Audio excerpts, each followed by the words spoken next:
Hello students, last lecture में हमने first law of thermodynamics से स्टार्ट करा था और फर्स्ट लॉ थर्मोडायनेमिक्स में हमने बोला था कि जो चार प्रोसेस हमने पढ़े हैं, ठीक है, एक इंट्रोडक्शन के फॉर्म में हमने देखा था आइसोकोरिक, आइसोबेरिक, आइसोथर्मल, एडियाबैटिक, ठीक है। तो उनको हम डिटेल में वन बाय वन देखेंगे और चार हमें क्वांटिटीज, ठीक है, delta you change in internal energy, delta H change in enthalpy, work done और क्यू हीट, ठीक है, चार क्वांटिटीज हमें कैलकुलेट करनी होती है। तो एग्जाम में एट ए टाइम एक या मैक्सिमम दो पूछ सकता है, लेकिन हम चारों को कैलकुलेट करते हुए चल रहे हैं और कैसे उनके कौन से फॉर्मूले यूज होंगे, क्या इफेक्ट होगा, वो सारी हम बात कर रहे हैं। तो लास्ट लेक्चर में आइसोबेरिक और आइसोकोरिक की हम बात कर चुके थे। अब स्टार्ट करते हैं हम किससे, आइसोथर्मल से, ठीक है। तो आइसोथर्मल की अगर हम बात करें तो आइसोथर्मल का मतलब ही क्या होता है, टेम्परेचर कांस्टेंट, ठीक है। तो आइसोथर्मल की हम बात करें तो टेम्परेचर कांस्टेंट, तो T जो होगा इसमें वो क्या हो जाएगा, कांस्टेंट हो जाएगा। कांस्टेंट होने का मतलब क्या है, जो चेंज इन टेम्परेचर होगा वो हमेशा क्या आएगा, जीरो। मतलब जो भी प्रोसेस हो रहा होगा वो हमेशा क्या हो रहेगा, एक कांस्टेंट टेम्परेचर रहेगा, मतलब टेम्परेचर जीरो नहीं होगा। अगर मैं बोल रहा हूँ कि अभी टेम्परेचर जो है 25, वो 2 मिनट बाद भी 25 रहेगा, 3 मिनट बाद भी 25 रहेगा, ये प्रोसेस को मैं किसी भी तरीके से ले आ रहा हूँ, उस टेम्परेचर 25 ही, मतलब अभी देखो या 10 मिनट बाद देखो, दोनों में चेंज क्या मिलेगा, जीरो। ये मतलब जीरो, टेम्परेचर जीरो नहीं, ठीक है। अगर ये जीरो है तो अगर मैं आइडियल गैस इक्वेशन की बात करूँ, IgE, ठीक है, आइडियल गैस इक्वेशन की हम बात करें तो PV इक्वल्स टू nRT। तो यहां पर हमें पता है क्या, N क्लोज्ड, ठीक है, सिस्टम होगा, हमेशा एक बार बता चुका हूं, बार बार नहीं लिख रहा हूं मैं। R तो यूनिवर्सल गैस कांस्टेंट और प्रोसेस आइसोथर्मल है, तो nRT पूरा क्या हो गया, कांस्टेंट। इसका मतलब क्या हुआ कि यहां पे PV is equals to K कोई कांस्टेंट लगा दो, या P is inversely proportional to V लगा दो। यानी अगर प्रेशर कम तो वॉल्यूम ज्यादा, या प्रेशर ज्यादा तो वॉल्यूम कम।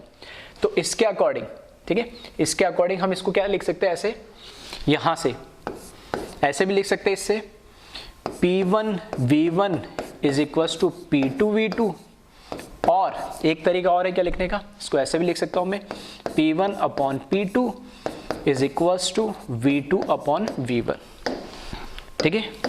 अगेन ये जो एक्सप्रेशन है स्टेट्स ऑफ मैटर में हमने पढ़ा था, और इसी को हम क्या बोलते हैं, कांस्टेंट टेम्परेचर पे बॉयल्स लॉ। क्लियर है। तो ये तो हुई आइडियल गैस से रिलेटेड बात। अब बात करते हैं हमें जो चार क्वांटिटी हमें कैलकुलेट करनी है। तो सबसे पहले बात करते हैं हम डेल्टा यू की, चेंज इन इंटरनल एनर्जी, जो कि क्या होती है, NCV डेल्टा टी होता है। क्योंकि डेल्टा टी यहाँ पे जीरो है तो डेल्टा यू इस केस में, ठीक में, किस केस में, मतलब आइसोथर्मल प्रोसेस में हमेशा चेंज इन इंटरनल एनर्जी हमेशा जीरो होगी, ठीक है। तो इसको कुछ कैलकुलेट करने की जरूरत ही नहीं है। डेल्टा एच की अगर हम बात करें तो इन जनरल फॉर्मूला हम क्या लिखते हैं, कांस्टेंट प्रेशर पे हीट एक्सचेंज हो जाता है, तो NCP डेल्टा टी लिख सकते हैं। यहाँ पे भी डेल्टा टी जीरो है, दैट मीन्स इसमें भी जो डेल्टा एच है वो भी क्या होता है, जीरो। तो दो क्वांटिटी तो सीधी सीधी जीरो हो गई, एक तो चेंज इन इंटरनल एनर्जी और एक चेंज इन एंथैल्पी। दो और बची है, एक बचा है वर्क और एक बचा है क्या, हीट, ठीक है। तो वर्क और हीट की हम बात कर लेते हैं यहाँ पे, ठीक है, वर्क और हीट की हम बात कर लेते। तो फ्लॉट, फर्स्ट लॉ ऑफ जो थर्मोडायनेमिक्स है, फ्लॉट के अकॉर्डिंग हम बात करें तो वो होता है delta U is equals to Q plus W. सही है, delta U is equals to क्या होता है, क्यू प्लस डब्ल्यू होता है। और यहां पर डेल्टा यू तो क्या हो गया, जीरो हो गया, ठीक है, ये तो हुआ जीरो इस आइसोथर्मल प्रोसेस के लिए। तो हम क्या लिख सकते हैं यहाँ पे ऐसा लिख सकते हैं हम कि जो Q होगा वो आइसोथर्मल प्रोसेस में किसके बराबर होगा, W के बराबर होगा। तो अल्टीमेटली इसमें हमें क्या, एक ही वैल्यू कैलकुलेट करनी है, आइदर Q पता लग जाए तो वही W होगा, या W सॉरी नेगेटिव चार्ज और साइन आएगा, ठीक है, ये इधर जाएगा तो नेगेटिव, ठीक है। तो न्यूमेरिकली तो जो Q होगा वही W होगा, बस साइन चेंज हो जाएगा, ठीक है। तो नेगेटिव ऑफ, मतलब आइदर Q पता लग गया तो W, या W पता लग गया तो Q, और ये दो तो जीरो। तो इसमें हमको सिर्फ इतना से ही क्या करना है, काम करना है। अब यहां बात आ रही है कि Q तो अगर नहीं पता लगा तो, लेकिन वर्क का फॉर्मूला हमें पता है इन जनरल, ठीक है। अगर वर्क का फॉर्मूला मुझे पता है तो वहां से मैं कैलकुलेट कर सकता हूं या नहीं। तो वहां से अब जब हम कैलकुलेट कर सकते हैं तो हमें बस ये ध्यान रखना है कि इस केस के अंदर, ठीक है, इस केस के अंदर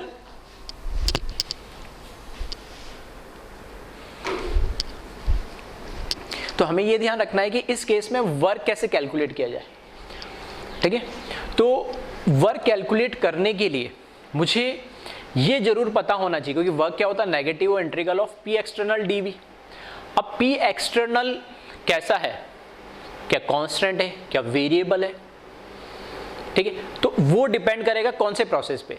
अगर मैं कहता हूं रिवर्सिबल प्रोसेस है तो पी एक्सटर्नल कैसा होता है, वेरिएबल होता है। इरिवर्सिबल है तो पी एक्सटर्नल कैसा होगा, कांस्टेंट होगा। इसका मतलब है अगर मुझे पता लग जाए कि रिवर्सिबल है और इरिवर्सिबल है तो पी एक्सटर्नल उसके अकॉर्डिंग वेरी करेगा। तो हम बात ऐसा करते हैं कि हर बार कैलकुलेशन ना करना पड़े, उतना डेराइव ना करना पड़े। तो एक बार ही हम देख लेते कि अगर रिवर्सिबल है तो वर्क डन क्या होगा और इरिवर्सिबल है तो वर्क डन क्या होगा, ठीक है। तो इसको एक बार आप क्या करें, ठीक है, इसको एक बार पहले आप कॉपी कर ले इतना, और फिर हम बात करते हैं इसके आगे कि अगर, ठीक है, अगर वर्क डन क्या हुआ, अगर वर्क डन क्या हुआ, रिवर्सिबल प्रोसेस हुआ तो वर्क डन क्या होगा, और इरिवर्सिबल प्रोसेस हुआ तो वर्क डन क्या होगा, उसकी हम बात करेंगे, ठीक है। तो अब आगे देखिए नेक्स्ट मैंने लिखा आइसोथर्मल, जो हम प्रोसेस पढ़ रहे हैं, रिवर्सिबल प्रोसेस मतलब आइसोथर्मल भी, और आइसोथर्मल में मैंने बात किसकी कर ली, रिवर्सिबल की बात कर ली, कि उसमें जो प्रोसेस हम करवा रहे हैं आइसोथर्मल कांस्टेंट टेम्परेचर हम रिवर्सिबल वे के अंदर वो प्रोसेस करवा रहे, तो उसको शॉर्ट में मैंने बोला आइसोथर्मल का आई, रिवर्सिबल का आर, पी का मतलब प्रोसेस, तो IRP शॉर्ट में बोल रहा हूं मैं, ठीक है, आइसोथर्मल रिवर्सिबल प्रोसेस। अब स्टार्ट करते हैं इसमें कि जैसे रिवर्सिबल है, ठीक है, रिवर्सिबल होने का मतलब, ठीक है, रिवर्सिबल प्रोसेस है और रिवर्सिबल होने का मतलब क्या हुआ, जो पी होता है वो कैसा होता है, वेरिएबल होता है। ये ऑलरेडी हम डिटेल में बात कर चुके हैं रिवर्सिबल इरिवर्सिबल प्रोसेस में। एंड जो पी एक्सटर्नल होता है वो कंटिन्यूअसली ऑलमोस्ट किसके बराबर होता है, पी इंटरनल के बराबर होता चलता है। हर स्टेप बाय स्टेप में हम चलते हैं, इनफाइनाइट स्टेप में चलते हैं। और जो पी इंटरनल है, ठीक है, पी इंटरनल है, तो अगर मैं बोलता हूं PV इज इक्वल्स टू क्या, nRT, आइडियल गैस इक्वेशन के अकॉर्डिंग, तो प्रेशर अगर ये पी इंटरनल है तो प्रेशर मुझे कैलकुलेट करना हो तो वो क्या होगा, nRT अपॉन किसके, V के बराबर होगा। आ रही बात समझ में। तो P external almost equals to P internal किसके अंदर, रिवर्सिबल प्रोसेस में, और जो पी इंटरनल है वही PV equals to nRT, ideal gas है ही उसके अंदर, तो उसके अकॉर्डिंग यहाँ पर nRT अपॉन V हो जाएगा, ठीक है, P की जगह V नीचे ले गया, तो इसको हम यूज करेंगे, तो इसलिए मैंने यहाँ पर लिख दिया है। क्लियर है।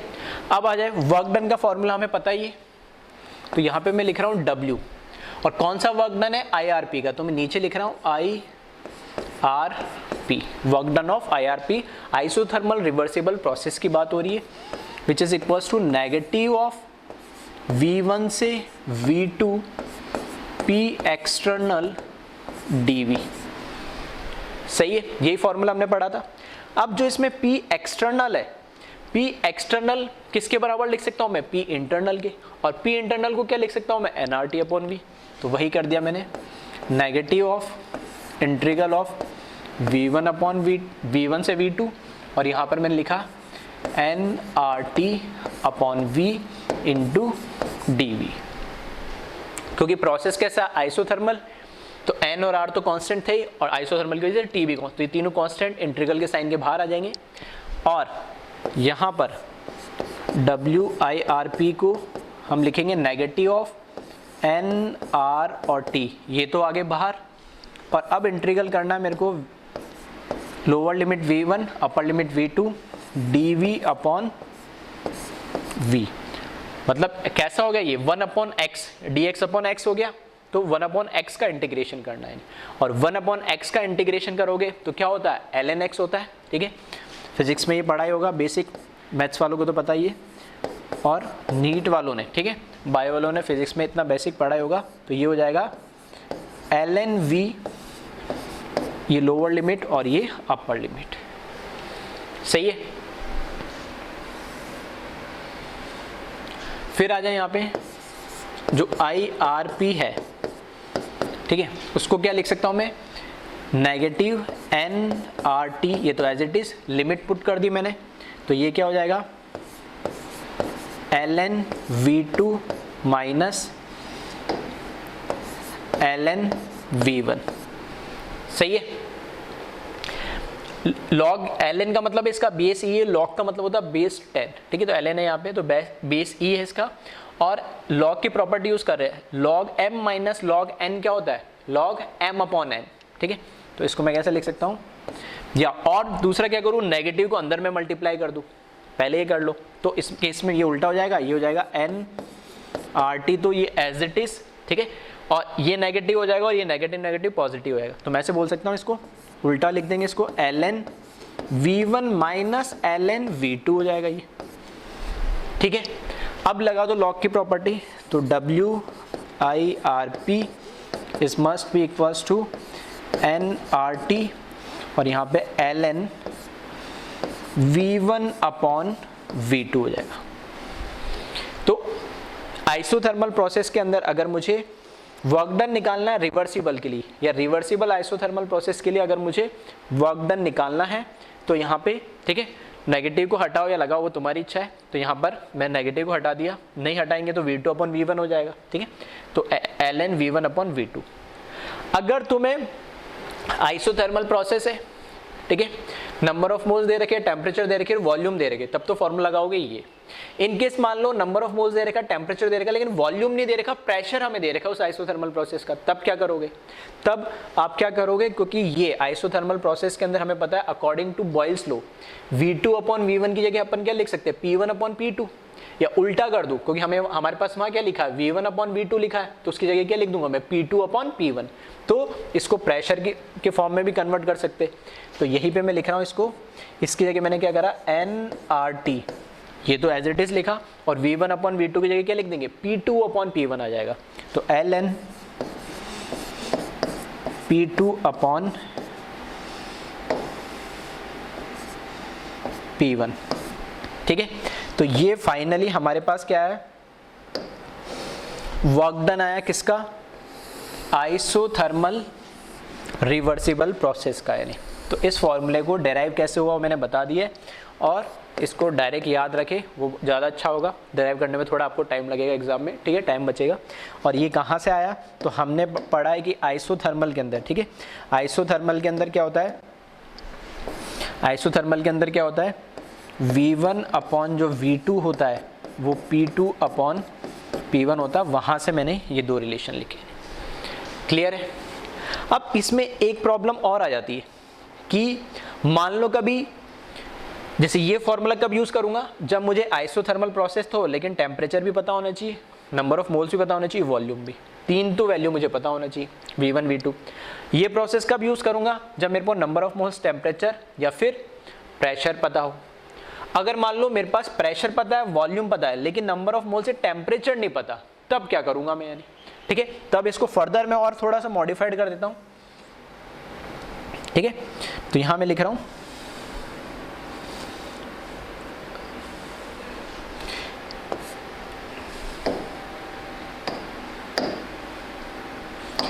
if n मतलब number of moles and temperature is not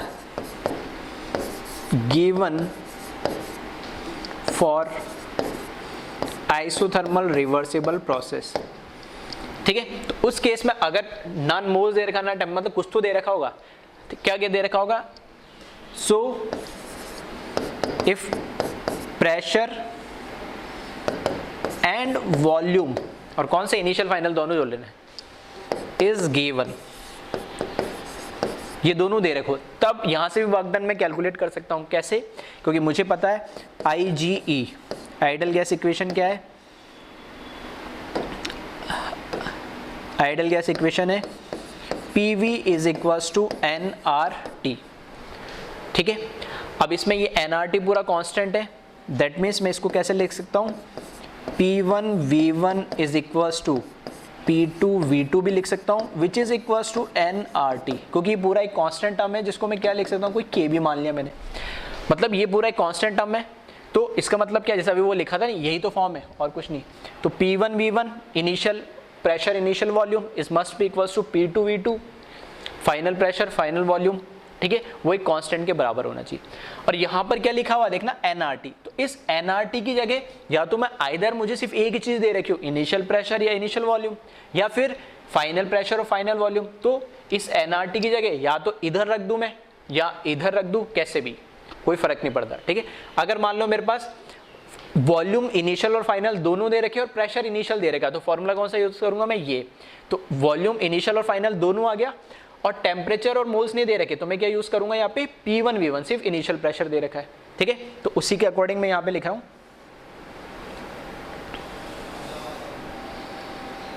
ठीक है, उसके अकॉर्डिंग यहाँ लिख रहा हूं क्या, कि WIRP अगर मेरे को कैलकुलेट करना है और मेरे को क्या टेम्परेचर ये गिवन नहीं दे रखा हो, तो nRT की जगह मैं आइदर क्या यूज कर सकता हूँ, P1 V1 यूज कर सकता हूँ, ln V1 अपॉन V2। ठीक है, और क्या कर सकता हूँ, P2 V2। ठीक है, अगर मेरे पास ये P1 V1 आ गया तब तो मैं दोनों वॉल्यूम लिख दूंगा। ठीक है, तो सिंपल ही रखता हूँ इसको।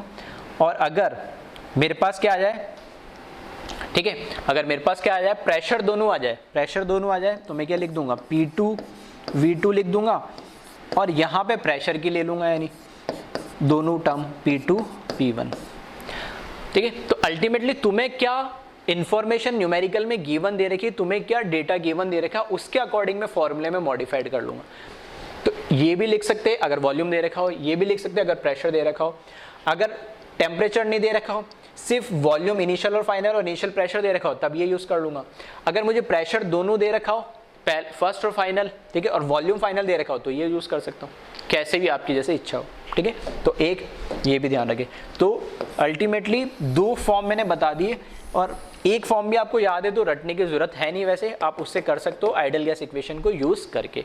तो वर्क डन अगर आपको निकालना है आइसोथर्मल रिवर्सिबल प्रोसेस के लिए, तो आप ये फॉर्मूला यूज करेंगे, और सिर्फ क्योंकि डेल्टा यू इसमें जीरो होता है, डेल्टा एच भी जीरो होता है, तो सिर्फ आपको वर्क डन निकालना है। और वर्क डन निकालने के लिए आपको पता होना चाहिए प्रोसेस रिवर्सिबल है या इरिवर्सिबल है। तो रिवर्सिबल की हम बात कर चुके हैं, उसमें वर्क डन ही होगा, जो वर्क डन की वैल्यू होगी उसका ही नेगेटिव क्या हो जाएगा, उसमें हीट हो जाएगा। ठीक है, तो इसको एक बार कॉपी कर ले आप।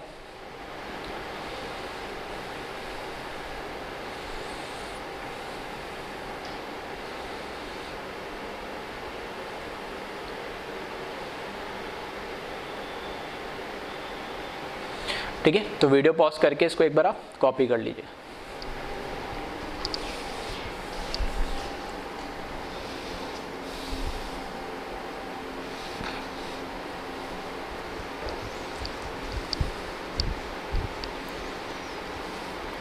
ठीक है, अब आया नेक्स्ट देखते हैं हम। अगर मुझे दे रखा आइसोथर्मल इरिवर्सिबल प्रोसेस, ठीक है, अब की बार क्या आ गया, रिवर्सिबल की जगह इरिवर्सिबल आ गया।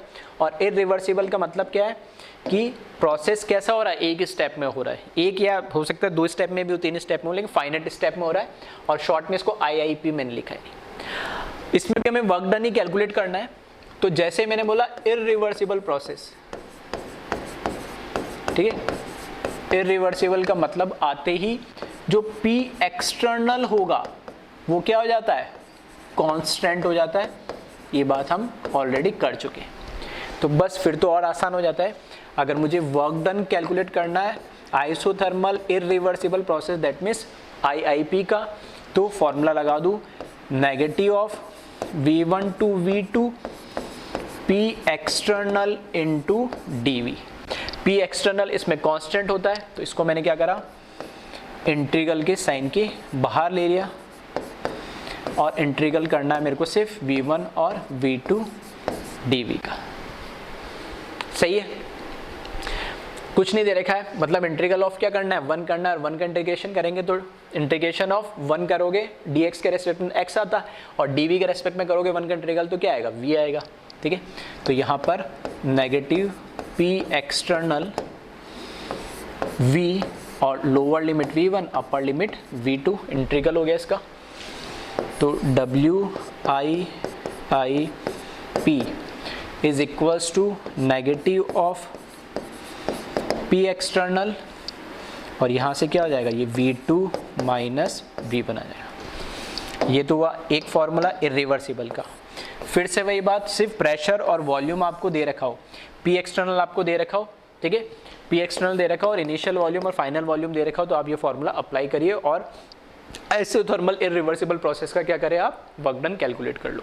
लेकिन वही बात अभी जो हमने करी थी पीछे, मान लो अगर आपको वॉल्यूम नहीं दे रखा हो, ठीक है, इनिशियल और फाइनल वॉल्यूम नहीं दे रखा हो, मोल्स और टेम्परेचर दे रखा हो, ठीक है, तब क्या करेंगे आप, तब फिर से वही वाली बात आ गई इसमें, ठीक है। तो यहां मैं लिख रहा हूं, इफ वॉल्यूम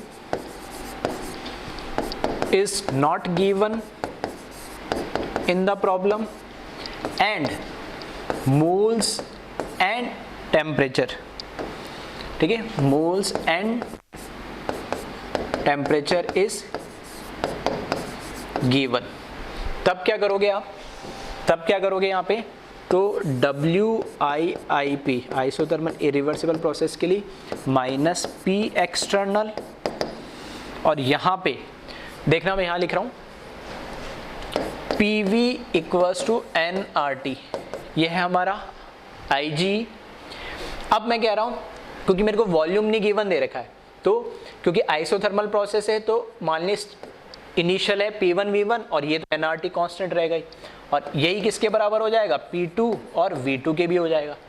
तो अगर मुझे यहाँ से V1 की वैल्यू निकालनी है तो वो क्या हो जाएगी, nRT अपॉन P1, और इसी तरीके से मेरे को V2 की वैल्यू निकालनी है तो वो हो जाएगी nRT अपॉन P2 हो जाएगी।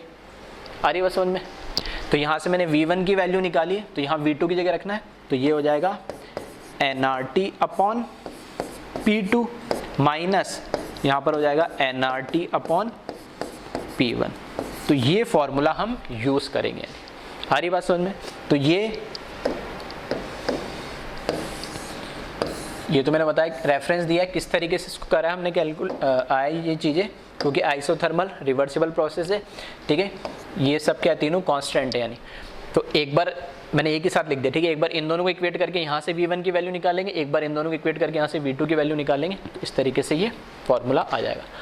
माइनस को अंदर मल्टीप्लाई करोगे तो उल्टा हो जाएगा, ठीक है, कोई फर्क नहीं पड़ता है। हाँ, अब ध्यान रखना यहाँ पे तीन प्रेशर हो गए, एक हो गया P1, एक हो गया P2 और एक हो गया एक्सटर्नल प्रेशर। इसका क्या मतलब है कि जैसे हमने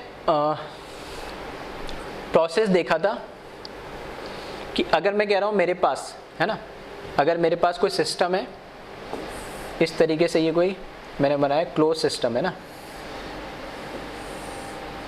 ठीक है, ये क्लोज सिस्टम है और यहां पे लगा दिया मैंने पिस्टन,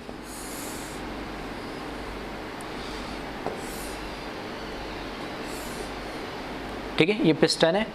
अब इस केस में अभी क्या है मेरे पास, इनिशियल वॉल्यूम ये है, उस पर कुछ ना इनिशियल प्रेशर होगा और उसके बाद इसका प्रेशर मैंने चेंज करके डॉटेड से बना दिया। दैट मीन्स ये मैं कह रहा हूँ यहाँ पर कि ठीक है, बाहर से इधर क्या लग रहा होगा मेरे पास, P एक्सटर्नल लग रहा होगा, अंदर से क्या लग रहा होगा, P इंटरनल लग रहा होगा, ठीक है।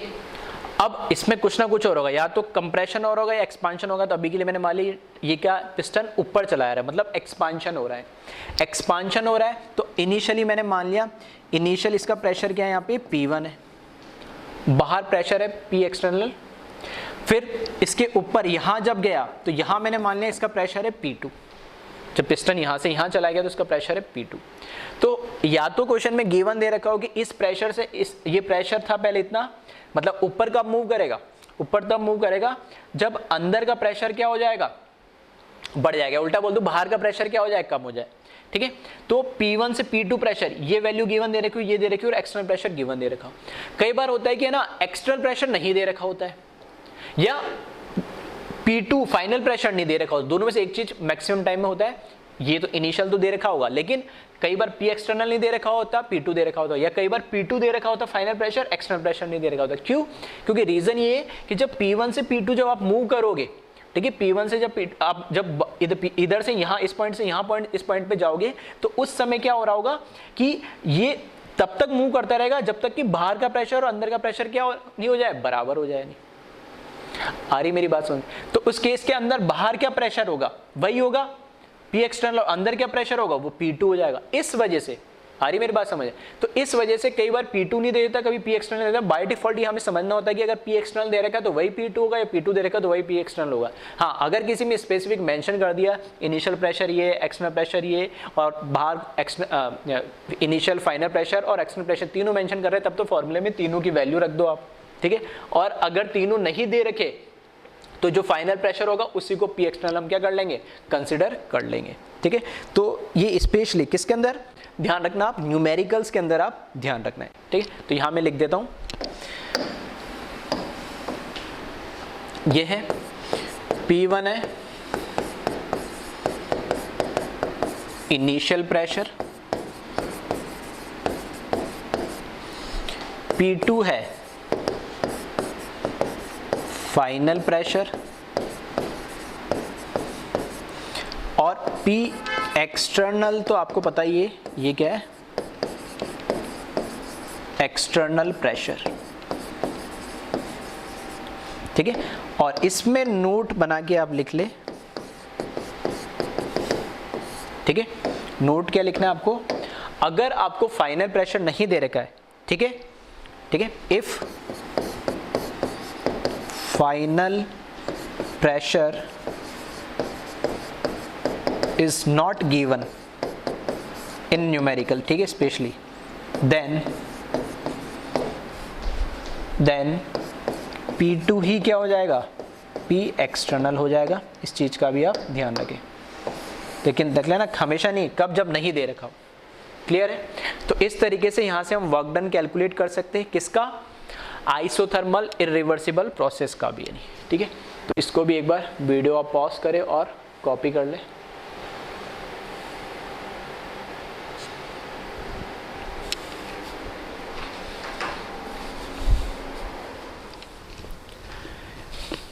ठीक है, अब देखिए इसमें आगे न्यूमेरिकल देखते एक क्वेश्चन लिखा है, 1 mole of an ideal monoatomic gas is expanded isothermally from 2 atm to मतलब फ्रॉम 2 atm, 300 केल्विन, ठीक है। क्वेश्चंस इस तरह भी लिखे जाते हैं, ठीक है। तो इसका मतलब क्या है, फ्रॉम 2 atm 300 केल्विन का मतलब ये एक स्टेट बता दिए जिसका उस स्टेट का प्रेशर 2 atm है और टेम्परेचर 300 केल्विन है, टू 1 atm एंड 300 केल्विन। मतलब जो स्टेट 2 है या फाइनल स्टेट है, जो भी फ्रॉम 2 मतलब इनिशियल से फाइनल ऐसे बोल सकता हूं, तो फ्रॉम मतलब इनिशियल स्टेट में प्रेशर 2 atm, टेम्परेचर 300 केल्विन, 2 मतलब फाइनल स्टेट मतलब 1 atm प्रेशर और temperature 300 kelvin. Then calculate delta U, delta H, Q and W। वापस से चारों चीज कैलकुलेट करवा रहा हूं मैं। If process is performed reversibly first और सेकंड इरिवर्सिबली, ठीक है। एक ही क्वेश्चन में मैंने सारी चीजें ले ली है, ठीक है, ताकि छोटे छोटे क्वेश्चन अलग अलग ना करवाने पड़े, सारे एक ही क्वेश्चन में आपको सब चीजें समझ में आ जाएगी। क्वेश्चन का मतलब क्या है कि एक मोनो एटॉमिक गैस दे दी हमें और उसका मोल n की वैल्यू दे दी है, साथ में हमें इसमें लिख दिया है एक्सपांडेड आइसोथर्मली, एक्सपांशन हो रहा है एक तो काम, ठीक है। एक्सपांशन का मतलब क्या, work done by the system हो रहा है, नहीं, ठीक है। दूसरा आइसोथर्मली का मतलब क्या हो गया, एट कांस्टेंट टेम्परेचर, और यहां से दिख भी रहा कि इनिशियल स्टेट पे भी टेम्परेचर 300 केल्विन है और फाइनल स्टेट पे भी टेम्परेचर 300 केल्विन है। यहां से भी आप पता कर सकते हो, लैंग्वेज से नहीं समझ में आ रहा है। फिर से चारों क्वांटिटी कैलकुलेट करवा दिए, लेकिन कंडीशन डाल दिए। एक बार आपको बताना जब प्रोसेस रिवर्सिबल हो रहा है तब इन चारों की वैल्यू बतानी, एक बार प्रोसेस इरिवर्सिबल हो रहा है तब इन चारों की वैल्यू आपको बतानी, ठीक है। तो स्टार्ट करते हैं हम। जिन लोगों को क्वेश्चन समझ में आ गया और ये समझ में आ गया हो कि करना क्या है, ठीक है, तो वीडियो पॉज करके और खुद से एक बार पहले ट्राई कर सकते हैं। तो मैं स्टार्ट कर रहा हूं, सबसे पहले फर्स्ट रिवर्सिबली देख रहा हूं मैं, ठीक है। रिवर्सिबली का मतलब क्या हो गया कि जो P एक्सटर्नल होगा वो क्या होगा, वेरिएबल होगा, कंटिन्यूसली क्या होता जाएगा, चेंज हो जाएगा। अल्टीमेटली हमें फॉर्मूला कौन सा यूज करना है वो ये चीज हमें एक्सप्लेन कर रहा है। अब प्रोसेस रिवर्सिबल हो या इरिवर्सिबल हो, डेल्टा यू जो कि एनसीवी डेल्टा टी होता है, डेल्टा एच जो कि एनसीपी डेल्टा टी होता है, क्योंकि डेल्टा टी जीरो है, प्रोसेस कैसा है, आइसोथर्मल, ठीक है, प्रोसेस कैसा है, आइसोथर्मल, ठीक है। तो उस केस में क्या हो जाएगा, दोनों ही चीज क्या हो जाएगी, जीरो, ये ऑलरेडी बात कर चुके, क्योंकि डेल्टा टी जीरो है, दैट इज, ऐसा लिख सकता हूं मैं, आइसोथर्मल प्रोसेस है ये।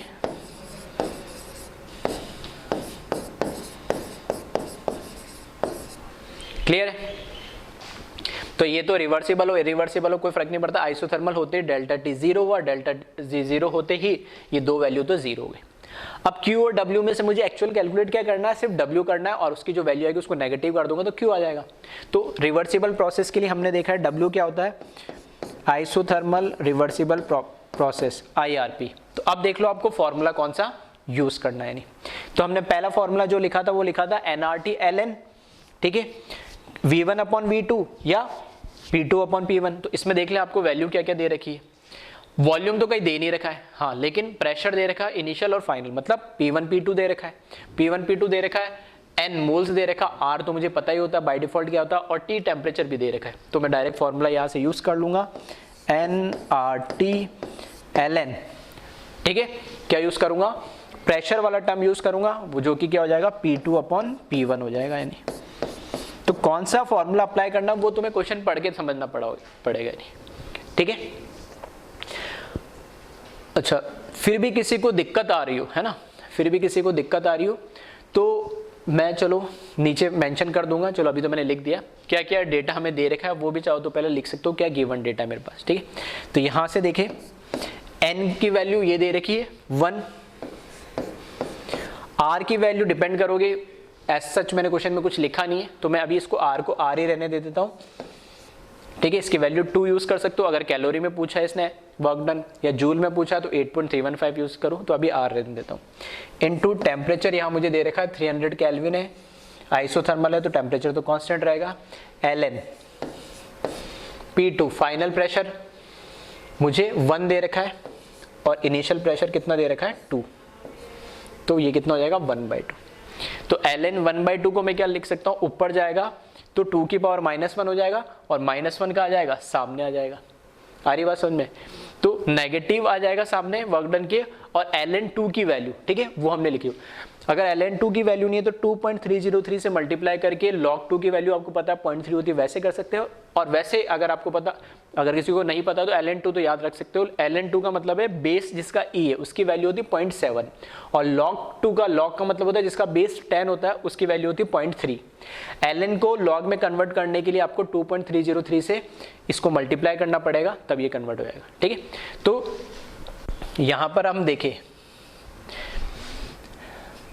तो work done for IRP is equals to, ये हो जाएगा नेगेटिव ऑफ 300 इंटू R और ये ln2, ठीक है। ln2 की वैल्यू 0.7 होती है, इसको कैलकुलेट करोगे तो ये कैलकुलेट होकर आएगा work done for IRP negative 210 R। यहाँ लिख देता हूँ मैं, ln2 का मतलब इसकी वैल्यू होती है 0.7, ठीक है। तो ये मैंने रिवर्सिबल प्रोसेस के लिए वर्क डन कैलकुलेट कर लिया, और जो वर्क डन की वैल्यू होगी, ठीक है, वही क्या हो जाएगी, Q की वैल्यू हो जाएगी, बस नेगेटिव लग जाएगा, वो W ऑफ IRP हो जाएगा। तो यहाँ से Q की वैल्यू क्या हो जाएगी, नेगेटिव, तो ये इस फॉर्मूले के अकॉर्डिंग, और इसका नेगेटिव और -210 R। तो यहाँ से Q की जो वैल्यू है वो हो जाएगी पॉजिटिव 210 R, ठीक है। R को R के फॉर्म में रहने दे रहा हूँ, इतना आप समझ में आता होगा, जहाँ ज़रूरत होगी वहाँ रख लेना R की वैल्यू, अभी के लिए फ़िलहाल के लिए मैंने ऐसे रहने दिया। तो ये कैलकुलेट कर लिया मैंने रिवर्सिबल प्रोसेस में, 2 वैल्यू तो 0 हो गई, और एक जो W आएगा उसी को नेगेटिव साइन से चेंज कर देंगे तो वो Q हो जाएगा, यानी क्लियर है। अब ये तो हुआ बात, ठीक है, इसको तो कॉपी कर ले पहले आप, फिर हम, जैसे मैंने रिवर्सिबल के लिए करा है, ठीक है। चाहो तो वीडियो पॉज करके इरिवर्सिबल के लिए आप खुद से कैलकुलेट कर सकते हैं, ठीक है। अब एक आइडिया लग ही गया होगा, तो पहले इसको कॉपी कर ले।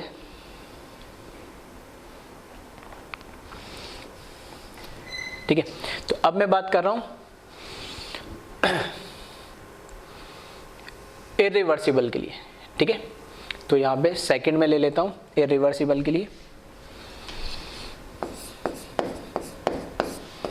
तो अब कहने का मतलब ये है कि एक बार हमने फॉर्मूला डिराइव कर लिया तो हर बार जब भी क्वेश्चन आएगा तो फॉर्मूला डिराइव करने की जरूरत नहीं है, हमें फॉर्मूला याद होना चाहिए, ठीक है। इरिवर्सिबल का मतलब ये हो गया कि P जो एक्सटर्नल है वो क्या होगा, कांस्टेंट होगा, ठीक है। अभी पहले नहीं लिखा था तो मैं लिख देता हूँ क्या क्या चीज़ गिवन दे रखी है, ठीक है। तो हमें मोल्स दे रखे n, उसकी वैल्यू है 1। टेम्परेचर, क्योंकि आइसोथर्मल प्रोसेस है तो टेम्परेचर दे रखा मुझे 300 केल्विन, ठीक है। इनिशियल प्रेशर मुझे दे रखा है 2 atm। फाइनल प्रेशर P2 मुझे दे रखा है 1 atm, ठीक है। देख लेना सही लिखा है क्या, ठीक है। ये चीज़ें मुझे गिवन दे रखी है। इसके अलावा और कुछ गिवन दे रखा है तो देख लिया एक बार क्वेश्चन में, नहीं, ठीक है। हाँ, इतना पता आइसोथर्मल है, तो आइसोथर्मल का मतलब टेम्परेचर 300 रहेगा, डेल्टा T 0 होगा, ठीक है। दैट इज यहाँ पे अगर मैं लिखता हूँ आइसोथर्मल है, इसका मतलब टेम्परेचर 0 नहीं है, चेंज 0 होगा। बार बार बोल रहा हूँ, आधे बच्चे ऐसे कंफ्यूजन है। आइसोथर्मल प्रोसेस का मतलब क्या हुआ कि टेम्परेचर कांस्टेंट, और कितना है टेम्परेचर कांस्टेंट, 300 केल्विन। तो जैसे वहां पे लिख भी रखा है, स्टेट 1 में भी 300 दे रखा है, स्टेट 2 में 300, तो 300 माइनस 300 करोगे तो भी डेल्टा T की वैल्यू वहां से मुझे क्या मिल जाएगी, 0, सही है। अब इसमें वापस से वर्क डन मुझे निकालना है किसके लिए, अच्छा इसमें वापस अगर यही बात करूं मैं कि डेल्टा U, तो इसमें भी डेल्टा H, इसमें भी NC भी डेल्टा T, NC भी डेल्टा T, दोनों ही 0 होगी। क्यों, क्योंकि डेल्टा T की वैल्यू क्या है, 0 है। हाँ, वर्क डन जो होगा इसमें आइसोथर्मल इरिवर्सिबल प्रोसेस के लिए, ठीक है, वो आपको कैलकुलेट करना है। तो कौन सा फॉर्म आपको यूज करना है वो आप देख ले, आपको कौन सी वैल्यू दे रखी है इसमें। तो यहां पर फिर से देख सकते हैं, कोई एक्सटर्नल आपको क्या दे रखा है, प्रेशर नहीं दे रखा है, सिर्फ P1 और P2 दे रखा है। तो अभी मैंने नोट लिखवाया था कि अगर एक्सटर्नल प्रेशर नहीं दे रखा हो तो जो फाइनल प्रेशर है उसी को एक्सटर्नल प्रेशर मान लें। और जो दूसरा फॉर्म हमने डेराइव करा था, ठीक है, P external into nRT upon P2 minus nRT upon P1, ठीक है, ये फॉर्म यूज करना है क्योंकि वॉल्यूम कहीं नहीं दे रखा। वॉल्यूम दे रखा होता तो ईजी हो जाता, लेकिन वॉल्यूम नहीं दे रखा है, तो फॉर्मूला कौन सा यूज करूंगा, negative of P external nRT, ठीक है, nRT अपॉन यहाँ पर क्या P2 आ जाएगा माइनस nRT अपॉन यहाँ पर क्या आ जाएगा, P1 आ जाएगा। तो ये न्यूमेरिकल आपको देख के और पता, ये थोड़ा सा आपको खुद को दिमाग लगाना पड़ेगा कि कौन सा फॉर्म यूज करूँ उस फॉर्मूले का जो वैल्यूज आपको दे रखी। वॉल्यूम वाला इजी था, लेकिन वॉल्यूम वाला नहीं लगा सकते क्योंकि वॉल्यूम नहीं दे रखा है। तो मेरे को यहाँ प्रेशर दे रखा है, टेम्परेचर दे रखा है, n दे रखा है, तो ये फॉर्मूला लगा सकता हूँ। तो बस इसमें वैल्यूज पुट कर दे आप, तो WIIP, P एक्सटर्नल नहीं दे रखा है तो फाइनल मानेंगे, तो P एक्सटर्नल P2 के बराबर हो जाएगा, और P2, ठीक है, ऊपर हमने लिख ही दिया P2 कितना है 1, तो यहाँ लिखा -1, फिर n की वैल्यू 1, r को r ही रहने देता हूँ, टेम्परेचर दे रखा है 300, ठीक है। चाहो तो nRT बाहर कॉमन लेके भी लिख सकते हो, ठीक है। चलो इसको मैं 2 बार नहीं लिखते अपन, यहाँ पे लिख देता हूँ।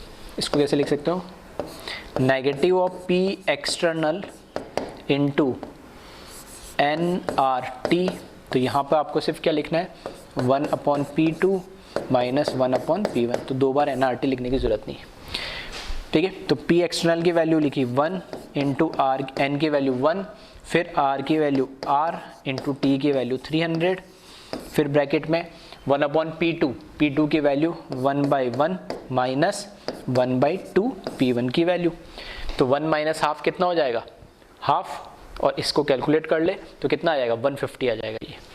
तो यहाँ से IIP आ जाएगा नेगेटिव का ही आएगा, एक्सपांशन हो रहा है, एक्सपांशन का मतलब work done by the system, अपना आप नेगेटिव आ रहा है, ठीक है, तो कोई दिक्कत ही नहीं है, 150 आर आ जाएगा ये।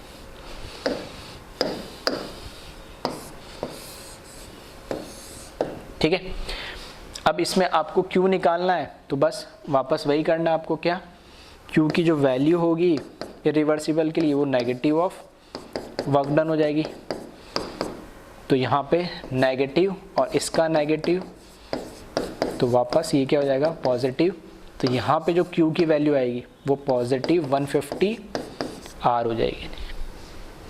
ठीक है, तो यहाँ से भी हमने क्या करा, इरिवर्सिबल प्रोसेस के लिए भी हमने क्या करा, कैलकुलेट कर लिया है। तो इसको चाहो तो आप वीडियो पॉज करके कॉपी कर ले, और जिन्होंने कर लिया खुद से, ठीक है, एक बार क्रॉस वेरीफाई कर लें।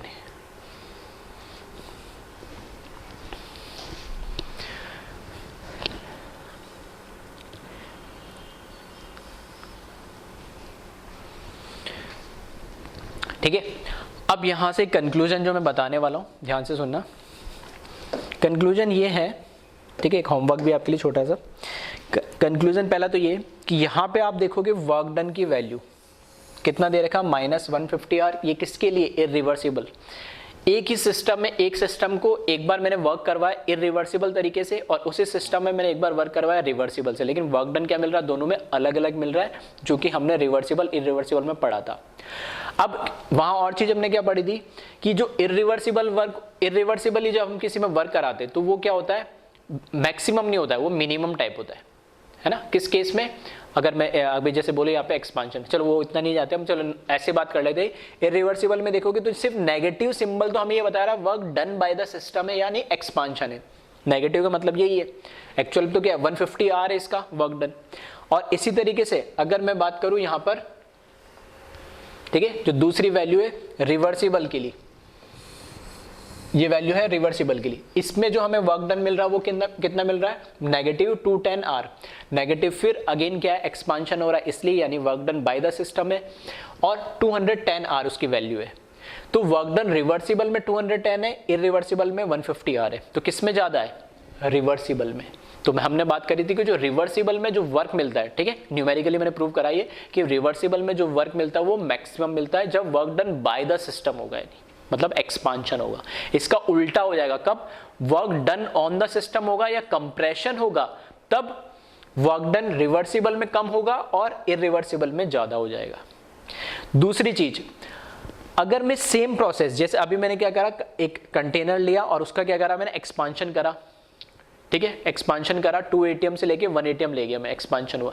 अब उसको वापस मैं क्या करूं, कंप्रेशन करूं, सेम 1 ATM से वापस मैं 2 ATM लिया, उल्टा, मतलब पहले इस प्रोसेस को मैंने एक्सपांशन करा सेम कंडीशन में, फिर वापस मैंने इसको कंप्रेशन करा। तो ये एक तरीके से क्या, जहां से पहुंचा वही आ गया, साइक्लिक हो गया। तो एक बार तो मैंने क्या करा, उसको रिवर्सिबली ले गया, और एक बार क्या करा, इरिवर्सिबली ले गया। तो ये जो मैंने अभी न्यूमेरिकल करवाया, ये क्या हुआ, एक ही हुआ, क्या, एक्सपांशन। अब मेरे को अगर मैं इसको वापस कंप्रेशन करा दूं, तब मैं इसका डेटा चेक करूं क्या होता है। तो आपके लिए होमवर्क यही है कि जो मैंने क्वेश्चन लिखा एज इट इज वही क्वेश्चन है, सब डेटा वही है, बस एक चेंज कर देंगे हम, जो इनिशियल स्टेट उसको चेंज करके उसको फाइनल बना देंगे, फाइनल को इनिशियल बना देंगे। सेम वही चीज है, चारों क्वांटिटी कैलकुलेट करनी है, delta you, delta H, Q and W. तो डेल्टा यू तो दोनों के लिए 0 होगा, रिवर्सिबल इरिवर्सिबल के लिए, और हमें अल्टीमेटली डब्ल्यू कैलकुलेट करना है, और उसी का नेगेटिव क्या हो जाएगा, Q हो जाएगा। तब आप ऑब्जर्व करोगे, ठीक है, मैं पहले बता रहा हूं कंक्लूजन, आप खुद चेक करना। तब आप ऑब्जर्व करोगे कि जो वर्क डन आपने अभी एक्सपांशन में आ रहा है -210 R, कंप्रेशन में भी देखोगे तो +210 आ रहा होगा। कोई कंप्रेशन का मतलब क्या होगा, work done on the system, जो कि पॉजिटिव होता है, तो पॉजिटिव आएगा, लेकिन वर्क डन सेम मिलेगा आपको। जबकि इरिवर्सिबल में देखोगे तो यहाँ -150 R आ रहा है, तो वो पॉजिटिव आएगा और कुछ ज्यादा आएगा इससे, तो इवन इस वैल्यू से भी ज्यादा आएगा, क्योंकि हमें पता है work done on the system जो इरिवर्सिबल होता है वो ज्यादा होता है। नहीं आ रही है मेरी बात समझ में? तो यहां से समझ में आ रहा है कि अगर रिवर्सिबल कंप्रेशन हो या एक्सपांशन हो, ठीक है, रिवर्सिबली अगर कंप्रेशन हो या एक्सपांशन हो, वर्क डन दोनों में सेम मिलेगा। क्यों मिलेगा? क्योंकि रिवर्सिबल को हम सेम पाथ से वापस, जिस पाथ से हम जा रहे हैं उसी पाथ से वापस रिवर्स करते हैं। यानी दैट मीन्स उसमें वर्क डन भी क्या होना चाहिए, सेम होना चाहिए। जिस पाथ से मैं जा रहा हूँ उसी पाथ से वापस आ रहा हूँ, मतलब एरिया अंडर द कर्व भी क्या होना चाहिए, सेम होना चाहिए। वो भी मैं आगे बता रहा हूँ। और वो वर्क भी क्या मिलना चाहिए, सेम मिलना चाहिए। लेकिन इरिवर्सिबल का मतलब है जिस पाथ से हम गए उस पाथ से वापस नहीं आ रहे, दैट मीन्स दोनों में वर्क अलग अलग मिलना चाहिए। तो यहाँ पे भी अलग मिल रहा है और आपको जब आप कैलकुलेट करेंगे तो वो भी अलग अलग मिलेगा। तो ये तो मैंने थोड़ा सा वर्बली आपको समझा दिया है।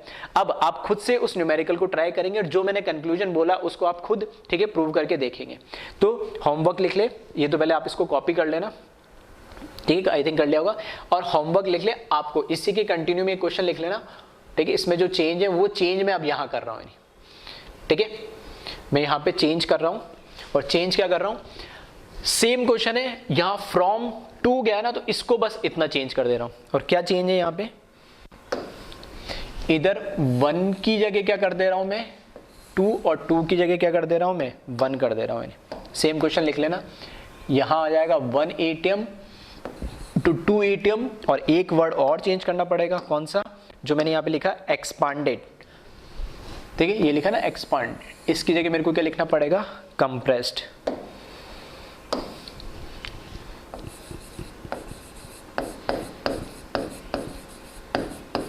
ठीक है, अब इस क्वेश्चन को आप नोट कर ले वीडियो पॉज करके, और इसको आप खुद से क्या करेंगे, ठीक है, खुद से आप क्या करेंगे, इस पूरे न्यूमेरिकल को जैसे मैंने अभी करा, दोनों प्रोसेस के लिए, रिवर्सिबल और इरिवर्सिबल के लिए करेंगे, और खुद नोटिस करेंगे कि वर्क डन की वैल्यू दोनों के केस में क्या आ रही है। विद सिंबल सारी चेक करना चीजें जो हम अभी तक पढ़ते हुए आए थ्योरेटिकली, क्या न्यूमेरिकली भी वो चीज़ सही आ रही है नहीं आ रही, ठीक है। तो उससे भी आपको भी कॉन्फिडेंस आएगा, हाँ जो अभी तक हमने बेस पढ़ा है, थ्योरी पढ़ी, वो सब चीज़ें सही है या नहीं है। नहीं,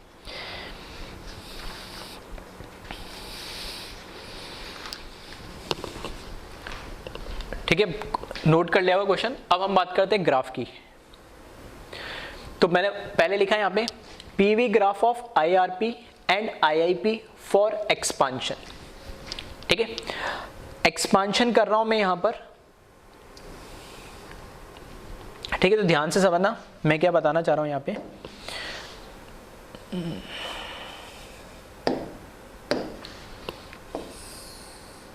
ठीक है, फॉर एग्जाम्पल ये मैंने क्या ले लिया, एक कंटेनर ले लिया, इस कंटेनर के अंदर, ठीक है, अभी मैंने मान लिया पिस्टन लगा हुआ है, और जो पिस्टन लगा हुआ है वो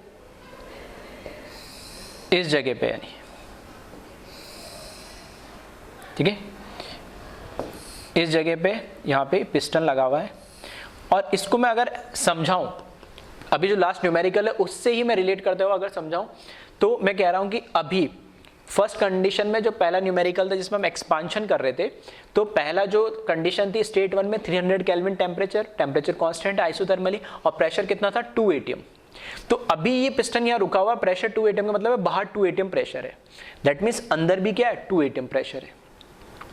अब जो पिस्टन, ठीक है, अब ये एक्सपांशन जब इसका हो रहा है, तो मैंने मान लिया एक्सपांशन हो गया, इसका वॉल्यूम यहां से यहां आ गया, ठीक है, डॉटेड लाइन है, यहां से यहां चला जाएगा एक्सपांशन के केस में। यानी अब जो रिवर्सिबल प्रोसेस होगा, तो अगर इसको और अपन जैसे हमने स्टार्टिंग में रिवर्सिबल इरिवर्सिबल को समझा था, ठीक है, उसकी तरह अगर समझे, तो यहां पर मैंने क्या करा था, ऊपर वेट रख दिया था, यानी ठीक है। तो इरिवर्सिबल के केस में हमने क्या करा था, यहां पर 10 पार्टिकल्स रख दिए थे, ठीक है, यहां पर क्या करा मैंने 10 पार्टिकल्स रख दिए थे। यानी तो एक एक में क्या कर रहा हूं, 10 पार्टिकल को हटा रहा हूं, हटाते आ रहा हूं, तो ये धीरे धीरे मूव करेगा। जब सारे हटा दूंगा, तो फॉर एग्जांपल मैं मान रहा हूं ये ATM 2 ATM से हटा के 1 ATM चला जाएगा, तो इसमें इनफाइनाइट स्टेप्स आएंगे और बहुत धीरे धीरे प्रोसेस होगा।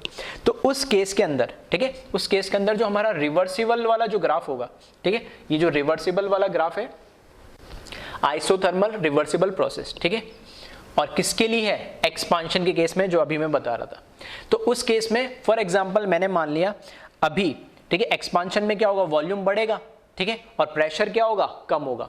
प्रेशर 2 ATM से क्या कम होते होते 1 ATM जाएगा, प्रेशर कम होना है और वॉल्यूम तो बढ़ना ही बढ़ना है, मतलब इस तरफ ग्राफ चलेगा। तो मैंने मान लिया अभी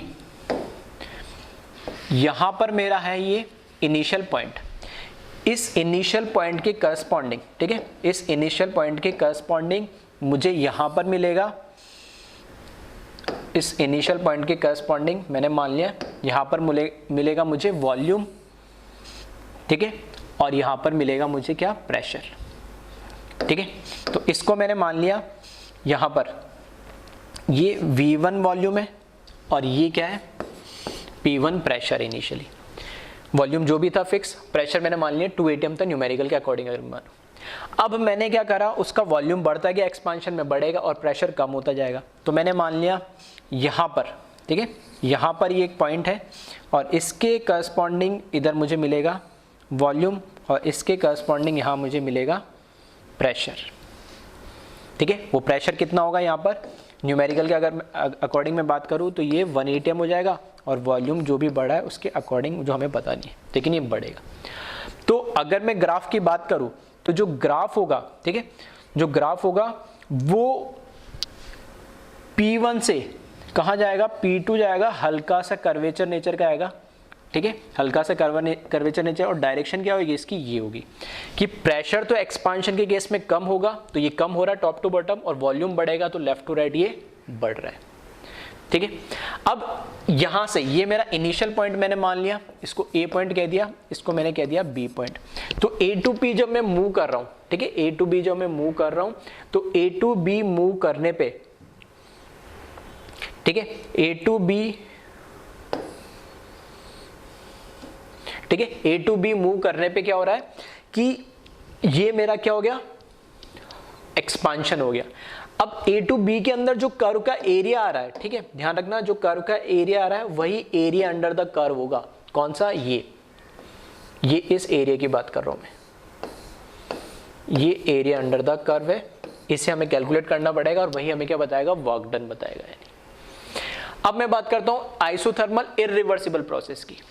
सेम चीज है आइसोथर्मल इररिवर्सिबल प्रोसेस में, बस अब यहां पर मैंने क्या करा, यहां पर मैंने सिर्फ इतना सा चेंज कर दिया कि इधर ये जो डस्ट पार्टिकल रखे हुए थे, ठीक है, इन डस्ट पार्टिकल की जगह मैंने क्या करा, एक बॉक्स रख दिया।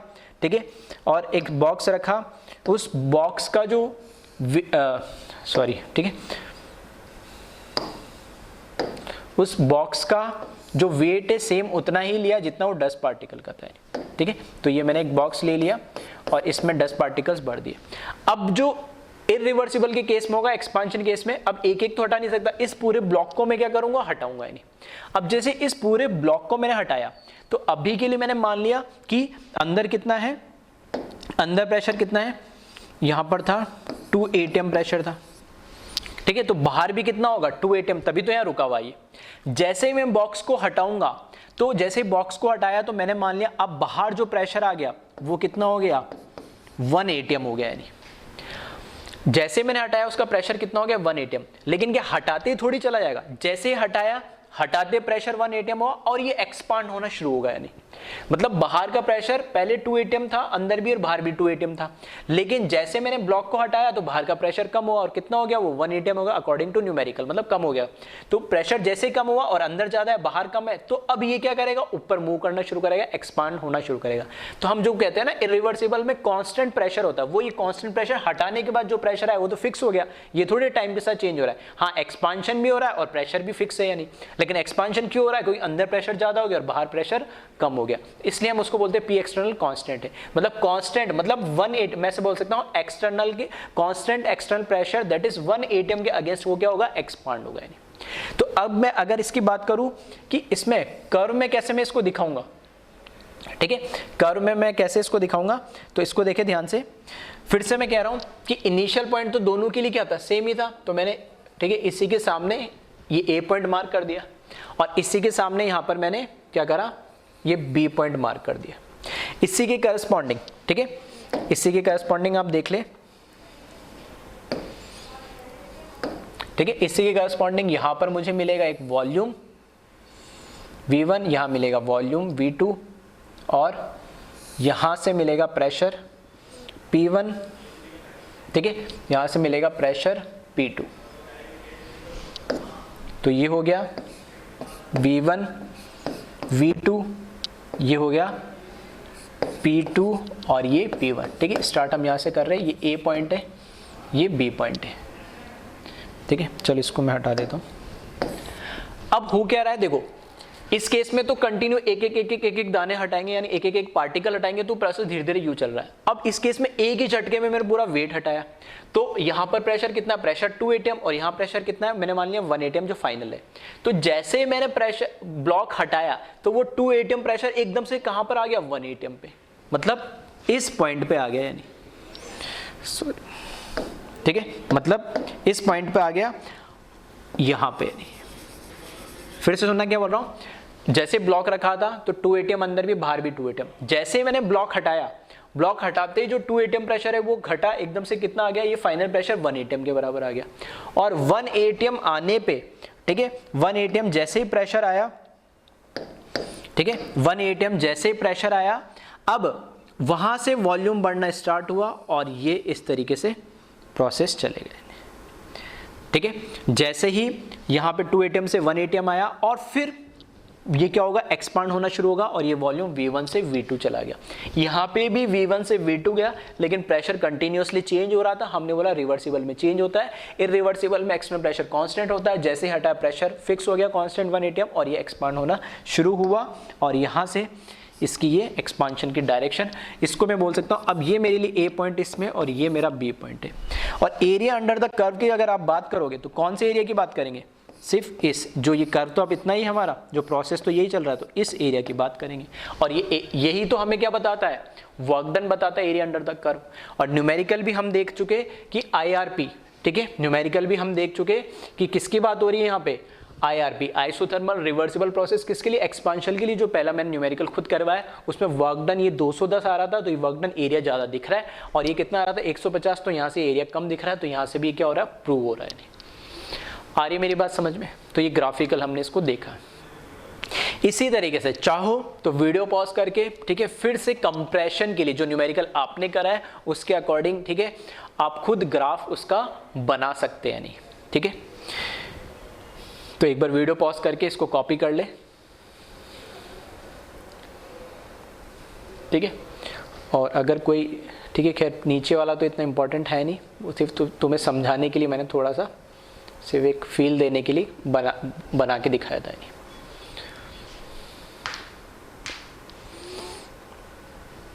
अब आ जाए PV ग्राफ फॉर IRP वापस एंड IIP फॉर कंप्रेशन। जो न्यूमेरिकल 2 मैंने तुम्हें होमवर्क के लिए दिया उसी का ग्राफ बन रहा है। चलो ग्राफ में बना देता हूँ, ठीक है, फिर भी खुद से चाहो तो वीडियो पॉज करके न्यूमेरिकल सॉल्व करने हुआ जैसे वो पहले वाला ग्राफ बनाया वैसे ही ग्राफ बनेगा, ठीक है, बस उल्टी हो जाएगी, एक्सपांशन की जगह क्या हो जाएगा, कंप्रेशन हो जाएगा। तो इसमें भी वही चीज़ करते हैं हम कि, ठीक है, वापस से एक मैं कंटेनर ले लेता हूँ और कंटेनर लेने के बाद उसमें हम देख लेते हो क्या रहा है। नहीं, ठीक है, ये मैंने कंटेनर लिया, कंटेनर के अंदर हमने मान लिया, अब की बार क्या कर रहा हूं मैं, कंप्रेशन कर रहा हूं।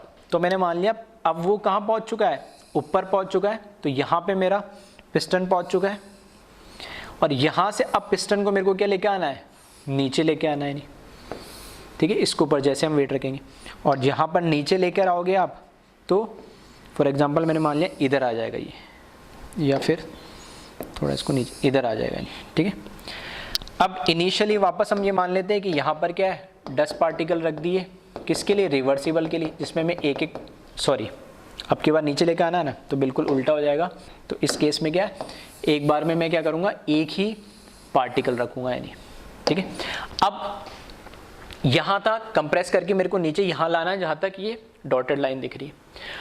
अब पहले मैंने क्या करा, एक पार्टिकल रख दिया तो हल्का सा नीचे आएगा, फिर एक और पार्टिकल रखा, फिर नीचे, इस तरीके से पूरे 1 kg का पार्टिकल रखा। तब कब तक, जब तक यहाँ से। अब बाहर प्रेशर, अब अगर मैं बात करूँ यहाँ पर इस केस में, अभी प्रेशर इधर कितना है, ये 1 atm प्रेशर है, सही है।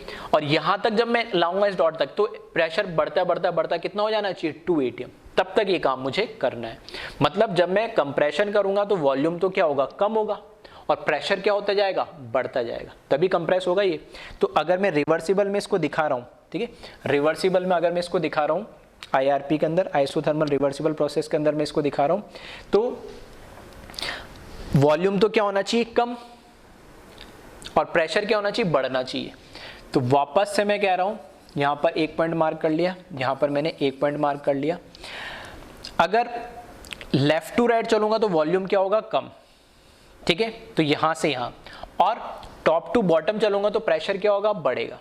तो वही चीज है, इसके करस्पॉन्डिंग मैंने क्या पॉइंट मार्क कर लिया यानी, ठीक है, इसके करस्पॉन्डिंग यहां पर मैंने वॉल्यूम मार्क कर लिया, इसके करस्पॉन्डिंग यहां पर मैंने प्रेशर मार्क कर लिया, यहां पे इसके करस्पॉन्डिंग वॉल्यूम, ठीक है, और इसके करस्पॉन्डिंग ये प्रेशर हो गया। तो यहां से मैंने बोल दिया कि ये है V, ये है V। अब इनिशियल वॉल्यूम ज़्यादा था, फाइनल वॉल्यूम कम है, और इनिशियल प्रेशर क्या था, कम था, और फाइनल प्रेशर क्या होगा, ज़्यादा होगा। ठीक है, उस डायग्राम से समझ में आ रहा है, कंप्रेस करेंगे तो वॉल्यूम तो कम होना है, ठीक है, और प्रेशर बढ़ना है। दैट मीन्स वॉल्यूम कम होना है, प्रेशर कम होना है, तो वापस से क्योंकि इनफाइनाइट स्टेप में आएगा तो पॉइंट तो यही होंगे, बस डायरेक्शन इसकी बदल जाएगी। ये देखना, यहां से यहां ये पॉइंट अब मेरे लिए ए होगा इनिशियल पॉइंट, और ये मेरे लिए फाइनल पॉइंट होगा बी। इस केस में क्या है, वॉल्यूम तो क्या हो रहा है, कम हो रहा है, लेफ्ट टू राइट चल रहे हैं, और प्रेशर टॉप टू बॉटम बढ़ रहा है, कर्वेचर वही आएगा। इसमें एरिया अंडर द कर्व जब देखोगे तो, ठीक है, कोशिश तो करिए, मैंने सेम ही देखिए पिछले डायग्राम से, इसमें एरिया अंडर द कर्व देखोगे तो सेम कर्व है तो सेम एरिया मिलेगा आपको। तो मैंने बोला भी था, न्यूमेरिकल भी आप देख लेना कि रिवर्सिबल प्रोसेस भले एक्सपांशन हो या कंप्रेशन हो, दोनों का एरिया जो होता है सेम होगा, मतलब वर्क डन सेम होगा। बट इसमें देखें, इसको समझे क्या होगा, इस केस में ये होगा जब हम आइसोथर्मली इसको करवा रहे, आइसोथर्मली करवाने का मतलब क्या हो गया कि यहां पर मैंने क्या करा, एक, ठीक है, अभी मैंने मान लिया यहां पर कुछ नहीं है, ठीक है, अभी मैंने मान लिया ये खाली है, क्योंकि हमें कंप्रेशन कराना है। अब कंप्रेशन कराना है तो अभी 1 atm, अब इसका प्रेशर बढ़ा के मेरे को 2 atm करना, तब जाके यहाँ आएगा। तो उसके लिए क्या करना पड़ेगा, उसके लिए मैंने अब क्या करा, इस पर एक ब्लॉक रखा, अभी तो कुछ नहीं रखा हुआ, अब मैंने एकदम से इस पर क्या करा, एक ब्लॉक रखा जो कि 1 kg का है। जैसे मैंने इसके ऊपर ब्लॉक रखा तो प्रेशर 1 atm से, ब्लॉक ऐसे रखा कि प्रेशर 1 atm से कितना हो गया, अब 2 atm हो गया। यानी जैसे ही प्रेशर 2 atm होगा उसके बाद नीचे आना शुरू होगा। क्या पहले जब ये ब्लॉक नहीं था, ठीक है, जब ये ब्लॉक नहीं था तो क्या अपना आप नीचे आ रहा था क्या, नहीं, नीचे भी 1 atm था, अंदर भी, बाहर भी 1 atm था। लेकिन जैसे ही मैंने अभी इस ब्लॉक को रखा तो ब्लॉक को रखते ही प्रेशर अब इतना हो गया कि मान लो मैंने मान लिया प्रेशर बढ़ेगा, लेकिन इतना मान लिया कि 2 atm होगा। तो 2 atm ब्लॉक रखने के बाद 2 atm हुआ, और फिर ये कंप्रेस होना स्टार्ट हुआ है, ठीक है। तो जब ये कंप्रेस हो रहा है तो एक्सटर्नल प्रेशर कितना हो गया, 2 atm होगा, जो कि कांस्टेंट, उस 2 atm एक्सटर्नल प्रेशर के अगेंस्ट ये क्या हो रहा है, कंप्रेस हो रहा है। तो यहां से प्रेशर कांस्टेंट है, जबकि इस केस में हर बार एक पार्टिकल रखने पे प्रेशर चेंज हो रहा था, ठीक है, यहां पर ऐसा नहीं है। तो अगर यहां बात करें हम, ठीक है, इसकी हम बात करें इरिवर्सिबल प्रोसेस की, ठीक है, इरिवर्सिबल प्रोसेस की अगर हम बात करें तो फिर से कंप्रेस तो हो रहा है, ठीक है, तो पॉइंट तो आपको लगभग सेम ही मिलेंगे, ठीक है। ये मिला मेरे को, कंप्रेस होगा मतलब वॉल्यूम तो कम होना ही है, ठीक है, और लेफ्ट टू राइट, और प्रेशर भी क्या होना है इस केस के अंदर, बढ़ना ही है। लेकिन किस तरीके से, तो वो हम इसको समझ लेते हैं। तो मैं यहाँ पे पहले मार्क कर देता हूँ पॉइंट इसके करस्पॉन्डिंग, यहाँ पर मुझे वॉल्यूम मिलेगा इसके करस्पॉन्डिंग, यहाँ पर मुझे प्रेशर मिलेगा इसके करस्पॉन्डिंग, यहाँ पर मुझे वॉल्यूम, और यहाँ पे प्रेशर। फिर बात तो सारी वही आ गई है, क्या कि वॉल्यूम ये इनिशियल होगा, फाइनल वॉल्यूम कम होगा, तो V1 V2 नाम दे दिया मैंने। प्रेशर इनिशियल कम था तो ये हो गया P1, और फाइनल प्रेशर क्या हो गया, P2, जो कि बढ़ गया। लेकिन अब सुनना इसमें क्या हो रहा है, जैसे कंप्रेस कब हुआ, कंप्रेस कब हुआ, जब मैंने यहाँ पे प्रेशर बढ़ा दिया। तो पहले कहाँ था ये, ठीक है, सॉरी, कंप्रेस होने के लिए मेरे को क्या करना पड़ेगा, प्रेशर बढ़ाना पड़ेगा। तो पहले यहां पर था ये, इस पॉइंट पे, मतलब इसके करस्पॉन्डिंग जो प्रेशर मिल रहा है मुझे, ठीक है, इसके करस्पॉन्डिंग जो प्रेशर मिल रहा था वो मेरे पास 1 atm था, तब तो ये इक्विलिब्रियम में था, ऊपर नीचे नहीं हुआ। जैसे मैंने इसका प्रेशर बढ़ाया, मतलब प्रेशर बढ़ के कितना हो गया, 2 atm यहां आ गया, यानी, ठीक है। तो इसके करस्पॉन्डिंग पॉइंट मुझे, ठीक है, इसके करस्पॉन्डिंग पॉइंट मुझे कहाँ, यहां मिला। जैसे ही क्या हुआ, प्रेशर बढ़ गया,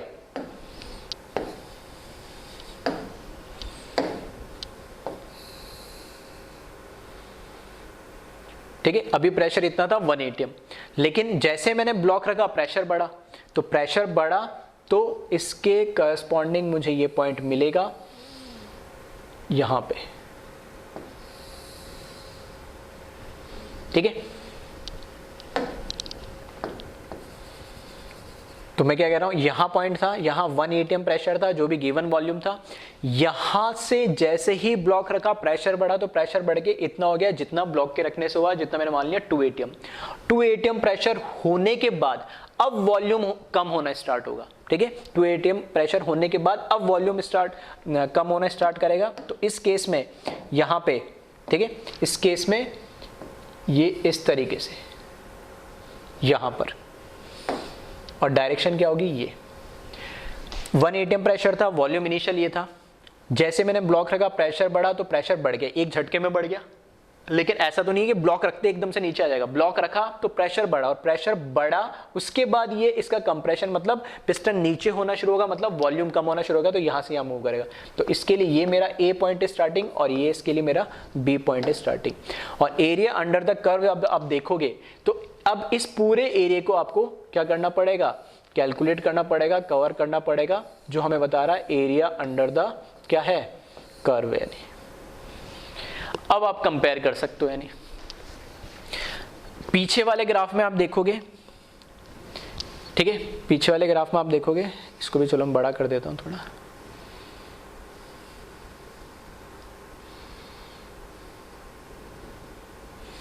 ठीक है। इस ग्राफ में देखोगे बस डायरेक्शन इधर है, क्यों, क्योंकि एक्सपांशन हो रहा, वॉल्यूम बढ़ रहा, प्रेशर कम हो रहा, एरिया सेम है। उसी प्रोसेस के लिए जब कंप्रेशन हो रहा है तो बस डायरेक्शन बदल गई, एरिया अभी भी सेम है। बट जब मैं कह रहा हूं इसका, जब यहां पे एक्सपांशन हो रहा था तो कांस्टेंट एक्सटर्नल प्रेशर जो कि क्या हो गया था, कम हो गया था ब्लॉक हटाने से, तो वो इस कांस्टेंट एक्सटर्नल प्रेशर पे ये क्या हो रहा है, कंप्रेस एक्सपांड हो रहा है, वॉल्यूम बढ़ रहा है, तो एरिया सिर्फ यही काउंट होगा। और इस केस में जब क्या हो रहा है, जब इस केस में क्या हो रहा है, कंप्रेशन हो रहा है। कंप्रेशन होने का मतलब क्या है कि प्रेशर बढ़ गया है, तो प्रेशर बढ़ने के बाद अब जो वॉल्यूम कम हो रहा है तो उसका एरिया ही आ जाएगा। तो रिवर्सिबल प्रोसेस में कंप्रेशन हो या एक्सपांशन हो, एरिया सेम मिलेगा, मतलब वर्क डन सेम होगा। न्यूमेरिकल से वो आप चेक कर लेना। इरिवर्सिबल प्रोसेस में जब क्या होगा, कंप्रेशन होगा तो एरिया, ठीक है, इससे भी ज्यादा एरिया आ रहा है, जो मैं आपको बताया था, न्यूमेरिकल भी चेक कर लेना आप। इरिवर्स कंप्रेशन में जो आपको जो होमवर्क के लिए दिया, उस कंप्रेशन के अंदर जो एरिया आपको मिलेगा वो इरिवर्सिबल का ज्यादा मिलेगा एज कंपेयर टू रिवर्सिबल। मतलब इरिवर्सिबल का कंप्रेशन का वर्क डन सबसे ज्यादा होता है, ठीक है। और इसका उल्टा बोल दूं कि एक्सपांशन का इरिवर्सिबल का प्रेशर क्या होगा, सबसे मिनिमम होगा, जबकि ये इसका रिवर्सिबल एक्सपांशन हो या कंप्रेशन हो, एरिया हमेशा क्या रहता है, सेम रहता है, ठीक है। तो आई थिंक बहुत सारी चीजें और बहुत सारी बातें जो रिवर्सिबल और इरिवर्सिबल टॉपिक मैंने पढ़ाया था, तब कुछ पॉइंट आपको नहीं समझ में आया होंगे, कैसे क्या हो रहा होगा, वो इस न्यूमेरिकल इस टॉपिक से आपको थोड़ा और क्लियर हुआ होगा, ठीक है। तो एक बार चाहो तो वीडियो पॉज करके दोनों ग्राफ कॉपी कर लेना, ठीक है। न्यूमेरिकल दे ही दिया मैंने उसको, ठीक है। एक पहला ग्राफ ये एक्सपांशन के लिए, ठीक है, और दूसरा ग्राफ ये कंप्रेशन के लिए।